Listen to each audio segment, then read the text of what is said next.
introduce it. That's a cool job. So I get to introduce Pat and Kris Larkin. They're originally from Tulsa. They went to California for 20 years, ran a property management company there, and one of the largest in Southern California. And then, thankfully, we're very grateful, they moved back to, or moved to Kansas instead of Oklahoma, which is great. Well, sorry. They currently own and operate the Larkin Guest House in Cottonwood Falls, Kansas.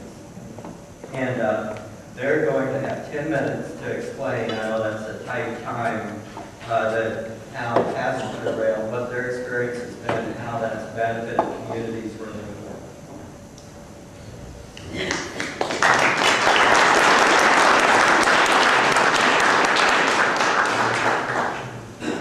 Thank you, Gene. One thing I want to clear up right from the beginning is this is Kris, my dad.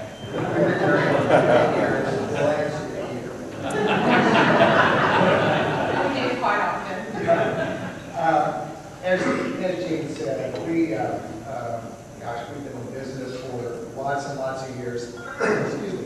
And part of that is, in addition to being in the real estate industry, home building, land development, property management, we've worked for large corporations, small mom and pop companies. We've bought and sold businesses. We started up new ventures. So we've kind of got a handle on business and the dynamics that need to take place in order for business to make sense for it to work. Now, we first heard about the Northern Flyer and the route between Kansas City and Fort Worth from Deborah. She came down to one of our Chase County Chamber of Commerce meetings and sold us on this thing. And I got to tell you, we are so excited about it just because we've been there before the train came to town, and we've been in the town after the train came to town. And I got to tell you, the economic difference is phenomenally positive. It's just, well, and Kris is going to go into that in a little bit more detail. But a couple of things, as we were getting ready for this, we met with Deborah, and she shared with us a lot of great information. And some of it that I really think helped change my perspective, and Kris's as well, and I want to share that with you, and I'm sure a lot of you have heard some of these numbers before, and if that's the case, then forgive me, please. But as I understand it, the estimated cost for this venture is roughly $475 million. And, you know, is that a lot of money? Is that not a lot of money in comparison to what? And just to give you a little bit of a benchmark to compare against, you know, in the city of Wichita, they did a very large intersection improvement there at Kellogg and Webb. That was a cost, as I understand it, around $432 million. Now, down in Texas, the section of highway between Denton and Dallas, the improvements on that highway were $416 million. Now, that $416 million is for each individual mile of the improvements, and that's 35 to 45 mile stretch. So that's pretty significant. Now, as our bio says, Kris and I own the Larkin Guest Houses in Cottonwood Falls. We're right smack in the middle of the Flint Hills. And, you know, that's tough duty, but we're trying to work through it somehow. But I'll tell you this, you know, the majority of our guests that come, in fact, all of our guests, if they're not there for a family event, they are there for the history, for the culture, for the architecture, to just kind of see what our forefathers did, what they went through, how they went about it, to make our nation the great country that it is. And that just happens over and over and over, almost everybody that comes. And isn't it interesting that all along this proposed route between Kansas City and Fort Worth, it's just dotted with little towns just like ours that have this incredible wealth of culture, information, history that a lot of people are really, really interested in. And, you know, on the other side of that too, you know, our esteemed governor has talked about tourism, increasing the tourism, helping to make tourism a larger piece of our economic pie as a state of Kansas. And isn't that wouldn't that be a windfall to put a passenger rail system right through one of the richest historic areas of our country, right in the belt of our country, where really our country really formed and started moving west, but you guys have been all that stuff. But who's going to ride the rail? Well, almost everybody, but you know, my first thought, because I'm a member of the group, is baby boomers. I happen to, you know, I've always heard we're a huge number and blah, blah, blah. Well, I looked it up, and we are just over 26% of the United States population right now. Over 75 million people are between the ages of 50 and 66. We're starting to retire. Hopefully, we're going to have a little bit of time, a little bit of money in our pockets, and we still have this love affair with our road trips. Now, they're on RVs, and they're in cars, and they're in RVs, but how cool will it be when the Northern Flyer is in place? And we have another option, because let's face it, there's going to come a time that it's going to be hard to get that leg up over that Harley and head But really, how cool that would be.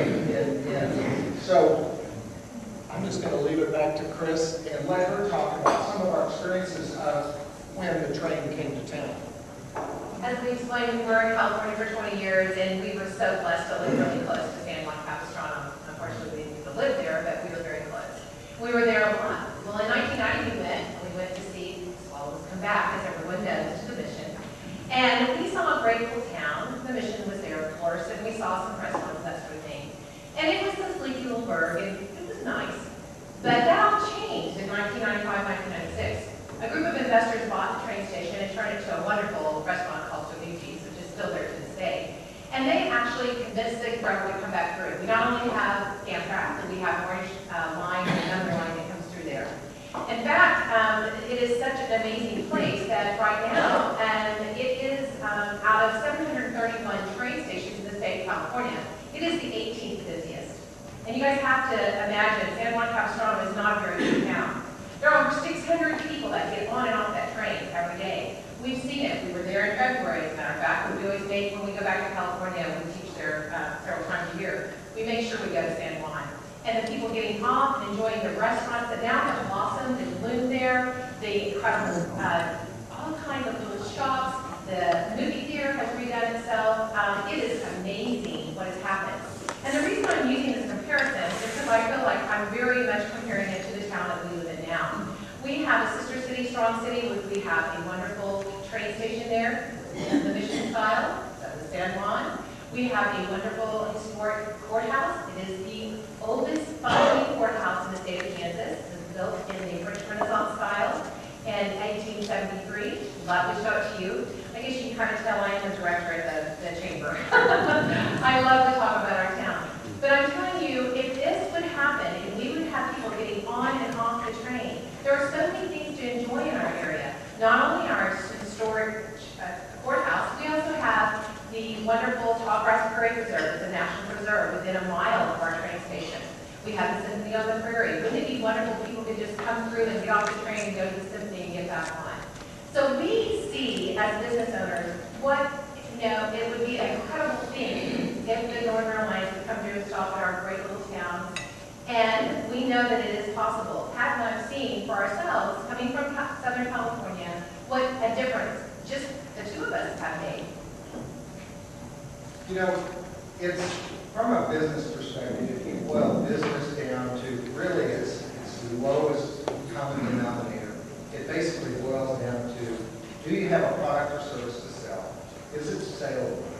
And do you have a customer for it?